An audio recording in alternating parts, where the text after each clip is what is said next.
Saddam Hussein எவ்வளவு தூரம் பிரபலமாக பேசப்பட்டாரோ அதே அளவுக்கு அவருடைய குறைகளும் பிரபலமாக பேசப்பட்ட காலகட்டங்கள் இருந்தது. இறுதியாக சதாம் ஹுசைன் அமெரிக்காவினுடைய ஆக்கிரமிப்பின் கீழாக தன்னுடைய அரசாங்க தோல்வியை ஒத்துக்கொண்டிருந்தார். கடைசியாக அவர் தூக்கு மேடையை சந்தித்தார். அதற்கு பிறகு வந்த ஈராக்கினுடைய அரசாங்கங்கள் தட்டு தடுமாறி ஏதோ ஒரு வகையில் அரசாங்கங்களை மீள்நிலைக்கு கொண்டு வருவதற்கு முயற்சிகளை செய்து கொண்டே வந்தன.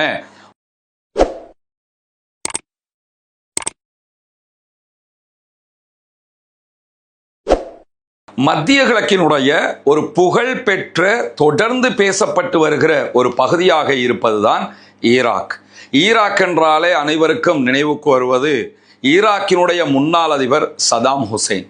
சதாம் ஹுசைன் எவ்வளவு தூரம் பிரபலமாக பேசப்பட்டாரோ அதே அளவுக்கு அவருடைய குறைகளும் பிரபலமாக பேசப்பட்ட காலகட்டங்கள் இருந்தது. இறுதியாக சதாம் ஹுசைன் அமெரிக்காவினுடைய ஆக்கிரமிப்பின் கீழாக தன்னுடைய அரசாங்க தோல்வியை ஒத்துக்கொண்டிருந்தார். அரசாங்கம் தோல்வி அடைந்தது, அவருடைய படைகள் தோல்வி அடைந்தது. கடைசியாக அவர் தூக்கு மேடையை சந்தித்தார். சதாம் ஹுசைனுடைய இறுதி நிமிடங்கள் அனைவரும் மெச்சக்கூடிய வகையில, பாராட்டக்கூடிய வகையில, தைரியமாக அமெரிக்காவை எதிர்த்து பேசக்கூடிய வகையில் அமைந்திருந்ததையெல்லாம் இன்றைக்கும் நம்ம சமூக வலைதளங்கள்ல பார்க்க முடியும். அமெரிக்காவினுடைய ஒரு டம்மி கவர்மெண்ட், அமெரிக்காவினுடைய ஒரு டம்மி நீதிமன்றம் அவருக்கு மரண தண்டனையை விதித்திருந்தது. இன்றைக்கு அந்த அரசையும் காணவில்லை, அந்த நீதிபதிகளையும் காணவில்லை. இந்த நேரத்தில் அதற்கு பிறகு வந்த ஈராக்கினுடைய அரசாங்கங்கள் தட்டு தடுமாறி ஏதோ ஒரு வகையில் அரசாங்கங்களை மீள்நிலைக்கு கொண்டு வருவதற்கு முயற்சிகளை செய்து கொண்டே வந்தன. ஒபெக் உற்பத்தியாளர்கள் கூட்டமைப்பில் இருக்கக்கூடிய இரண்டாவது மிகப்பெரிய க்ரூட் ஆயில் உற்பத்தியாளராகவும் ஈராக் தான் இருக்கிறது. இந்த நிலையில ஈரான் மீதான அமெரிக்காவினுடைய யுத்தம், பிராந்தியத்தில் ஏற்பட்டு வரக்கூடிய மற்ற தாக்கங்களை தாண்டி ஹொர்முஸை முழுவதுமாக ஈரான் மூடி வைத்திருப்பது யாருக்கு மிகப்பெரிய இழப்பு சங்கடமோ இல்லையோ ஈராக்குக்கு மிகப்பெரியதொரு இழப்பாகவும் சங்கடமாகவும் மாறி இருக்கிறது. இந்த நிலையில தான் ஈராக்கிலே பொது தேர்தல் நடத்தப்பட்டது. பொது தேர்தலிலே போட்டியிட்டு வெற்றி பெற்று ஆட்சியை கைப்பற்றி இருக்கக்கூடிய அலி ஃபாலிஹ் அல் ஜெய்தி என்கிறவர் தற்போது பிரதமராக பதவியேற்று 100 நாட்களை முடித்திருக்கிறார்.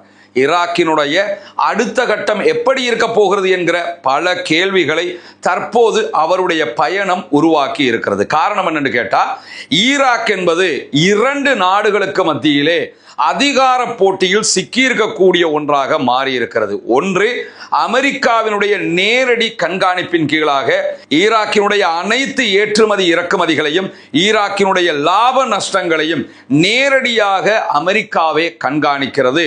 அமெரிக்கா அதில் விட்டு கொடுப்பு செய்யவில்லை.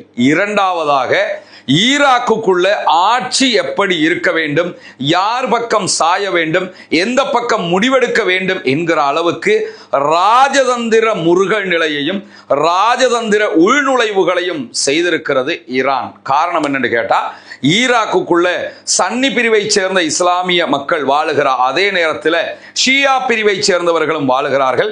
ஷியாக்களுடைய ஆதரவு தளம் என்பது ஈரானோடு நெருங்கி இருக்கிறது. ஈரான் தான் ஈராக்கிலே இருக்கக்கூடிய 5 முக்கியமான ஷியா பிரிவுகளில் 4 கட்டுப்படுத்துகிறது. PMF என்கிற பெயர்ல, மக்கள் திரள் படைப்பிரிவு என்கிற பெயர்ல இந்த 4 அமைப்புகளும் ஒரு அமைப்பாக மாற்றப்பட்டிருக்கிறது.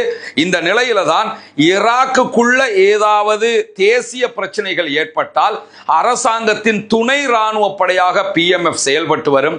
அதே நேரம் ஈரானுக்கு ஏதாவது பிரச்சனை என்று வந்தால் ஈரானுக்கு ஆதரவான ப்ராக்ஸி அமைப்பாக ஈரானுக்காக ஈராக்கில் இருக்கக்கூடிய PMF யுத்தத்தில் ஈடுபடும். அந்த வகையில தான் கடந்த மாதம் சவுதி அரேபியா மேல ஈராக்ல இருக்கக்கூடிய ஈரானுடைய ஆதரவு பெற்ற ஈராக்கினுடைய துணை ராணுவ பிரிவாக செயல்படுகிற PMF ஏவுகணை தாக்குதல்களையும் ஆளில்லா விமான தாக்குதல்களையும் நடத்தி இருந்தது. இந்த சூழல்ல தான் 100 நாட்களை முடிவுறும் வகையில் செயல்படுத்தி இருக்கிறார் அலி ஃபாலிஹ் அல் ஜெய்தி என்கிற ஈராக்கினுடைய பிரதமர். அவருடைய ஆட்சி எப்படி 100 நாட்களை கடந்திருக்கிறது, அடுத்ததாக எப்படி பயணிக்க போகிறது என்பதை அல் ஜசீரா அரபு தளம் ஒரு தனி செய்தியாக வெளியிட்டிருக்கிறது.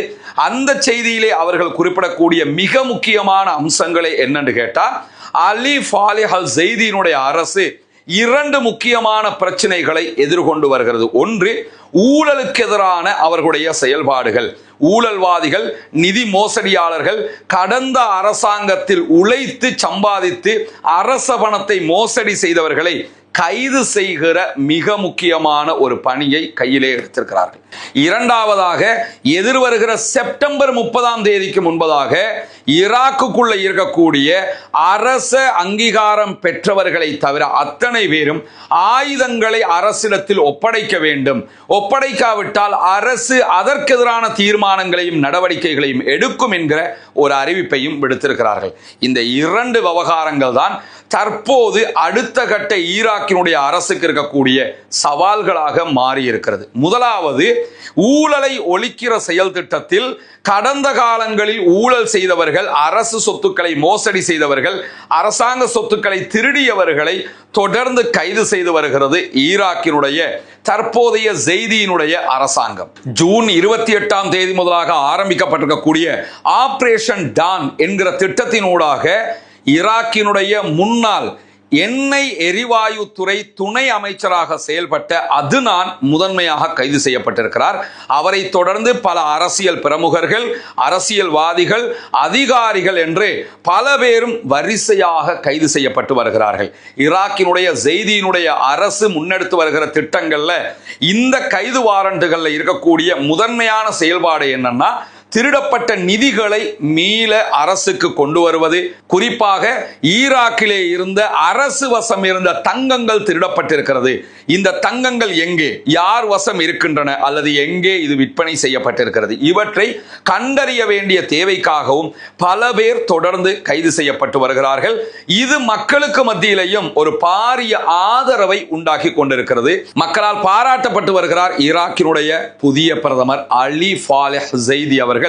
இந்த செயல்பாடுகளுக்காக ஈராக்கினுடைய நாடாளுமன்ற உறுப்பினர்களில் ஒருவராக இருக்கக்கூடிய இப்திசாம் அல் ஹிலாலி அல் ஜசீராவினுடைய அரபு தளத்திற்கு வழங்கி இருக்கக்கூடிய பேட்டியில ஈராக்கினுடைய நாடாளுமன்றம் முழுவதுமாக பிரதமருடைய இந்த செயல்பாடுகளுக்கு ஒத்துழைப்பாக இருக்கிறார்கள், ஊழல்வாதிகளை கைது செய்வதில் மும்முரமாக இருக்கிறார்கள் என்று நாடாளுமன்றத்தின் ஆதரவும் பிரதமருக்கு இருக்கிறது என்பதை தெளிவுபடுத்தி இருக்கிறார். குறிப்பாக இந்த விவகாரங்களுக்கு ஈரான் அரசாங்கத்தினுடைய ஆதரவும் அவர்களுக்கு இருக்கிறது. இந்த நிலையில தான் கடந்த 2 வாரங்களுக்குள்ளாக ஈரானுடைய நாடாளுமன்ற சபாநாயகர் முகமது பாகர் ஹலீபாப் ஈராக்குக்கு பயணம் மேற்கொண்டிருந்தார். ஈரானுடைய ஃபாரின் மினிஸ்டர் அப்பாஸ் அராக்சியும் ஈராக்குக்கு பயணம் மேற்கொண்டிருந்தார்.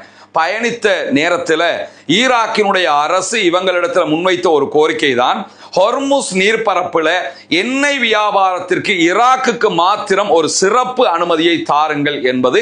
அதற்கான சிறப்பு அனுமதியை ஈரானும் ஈராக்குக்கு கொடுத்திருக்கிறார்கள். ஈராக் தாராளமாக ஹொர்முஸில் அவர்களுடைய கப்பல் போக்குவரத்தை மேற்கொள்ள முடியும், ஈரான் தாக்குதல்களை நடத்தாது. இது ஈராக்குக்கு ஈரான் செய்யக்கூடிய கைமாறாக இருக்கிறது, சலுகையாக இருக்கிறது. இதற்கு ஈராக் என்ன கைமாறை செய்ய போகிறது என்கிற கேள்வி முன்னால் இருக்கும் போதுதான் அரசாங்கத்தினுடைய படைகள் அல்லாத யாரெல்லாம் ஆயுதங்களை வைத்துக் கொண்டிருக்கிறார்களோ அவர்கள் அத்தனை பேரும் அரசுக்கே ஆயுதங்களை ஒப்படைக்க வேண்டும் என்கிற திட்டத்தை செப்டம்பர் 30 முன்பதாக நடைமுறைப்படுத்துவதற்கு ஈராக் அரசு முனைகிறது. ஆனாலும் இங்க இருக்கக்கூடிய மிகப்பெரிய கொஸ்டனே என்னன்னு கேட்டா, அரசோடு இணைந்து இருக்கக்கூடிய PMF ஆயுதங்களை எப்படி அரசாங்கம் கையாள போகிறது என்பதுதான். ஏன்னா அமெரிக்காவினுடைய உத்தரவு பிரகாரம் அரசாங்கத்திடம் அல்லாத வேறு யாற்றையெல்லாம் ஆயுதம் இருக்கிறதோ அதை எல்லாத்தையுமே கையகப்படுத்துங்க அமெரிக்கா சொன்னாலும்,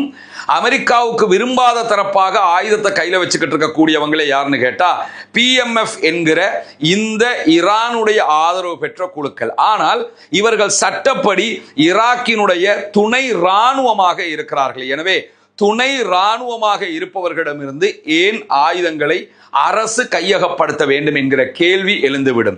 இல்லாத போது துணை இராணுவமா இவர்கள், இல்லை என்றால் ஈரானுடைய ஆதரவு பெற்றவர்களா என்பதற்குரிய தெளிவு தேவைப்படும். எனவே இதுதான் ஜெய்தியினுடைய அரசுக்கு இருக்கக்கூடிய மிக பெரும் சங்கடமாக மாறியிருக்கிறது.